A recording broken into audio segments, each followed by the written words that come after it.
All right, welcome to the Explainer. Today we're going to do a rapid-fire review of 5 core definitions from the Texas Penal Code. Now, this isn't just a boring lecture. Think of this as your personal study guide to really lock in these key concepts for good. So you're staring down that penal code exam, right? You know that getting these definitions right, well, that's the foundation for everything. These are the easy points, and we're going to make sure you get every single one. Okay, here's how we're going to do this. Instead of just trying to memorize a dry list of words, we are going to build a criminal case from scratch. It's like a story. This little narrative trick is going to help the most important terms stick in your head so you can pull them out when the pressure is on. So, let's get our case started. You know, every story needs its characters, right? So, first things first, let's meet the key players as the law defines them. Think about it for a second. On TV or in the news, you hear words like suspect or maybe defendant, but the Texas Penal Code is super specific. It uses one simple word. Any ideas what it is? And there it is, actor. That's the official term. The actor is the main character in our little legal story. They're the whole reason the case exists in the first place, the person whose actions are under the microscope. Now this is absolutely crucial. This is a classic test question, I promise you. The code literally says that anytime you see the word suspect, you should just mentally replace it with actor. So on your exam, suspect means actor. Lock that in.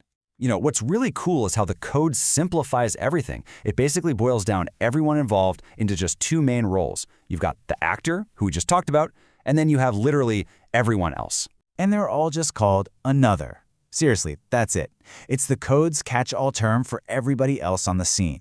Could be the victim, a witness, a random bystander. If they're not the main actor, they are another. It's simple, but it's legally precise. All right, so we have our players, the actor and another. But a story needs a plot, right? In the legal world, that plot is called the act. Okay, here is the official definition, straight from the code. An act is a bodily movement.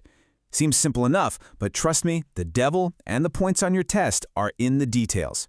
And this is where they'll try to trip you up. A voluntary act, like throwing a punch? Yeah, that makes sense. But check this out. It can also be involuntary. Think about something like a seizure that causes an injury. That's a huge deal, legally speaking. And then there's the last one. An act includes speech. Your words, just your words, can be the criminal act. Remember those 2, involuntary movement and speech. That's prime test material right there. Okay, so we've got our characters and we've got our plot.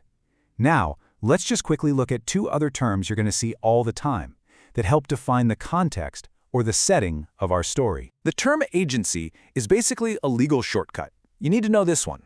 Instead of writing out every single type of government group, the code just uses this one word to cover the whole shebang, from a police department to a city council. It's the official backdrop. And the code does a similar thing for alcoholic beverage. It doesn't bother redefining it. Instead, the law just says, hey, go look at the definition in the alcoholic beverage code. For your test, just know that the Penal Code borrows this definition from somewhere else. It's a common trick you'll see in the law. All right, let's wrap this up and bring it all home. We've got the players, the plot, and the context. Now let's put our story together so it's easy to remember. This is it. This is the basic building block of a criminal event in Texas law. You have an actor, the person we're focused on, who commits an act, a bodily movement, maybe even just words, that involves another, which is anyone else.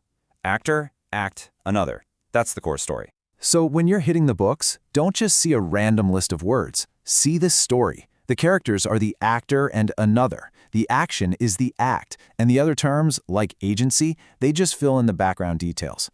Thinking of it this way makes these abstract ideas feel way more concrete and much easier to recall when you're sitting in that exam. And let's just end on this thought. We just learned that speech itself can be a criminal act. That's not some weird footnote. It's right there in the basic definition. It's a pretty powerful reminder from the law itself that our words have real weight and real-world consequences, something to chew on. All right, go ace that exam.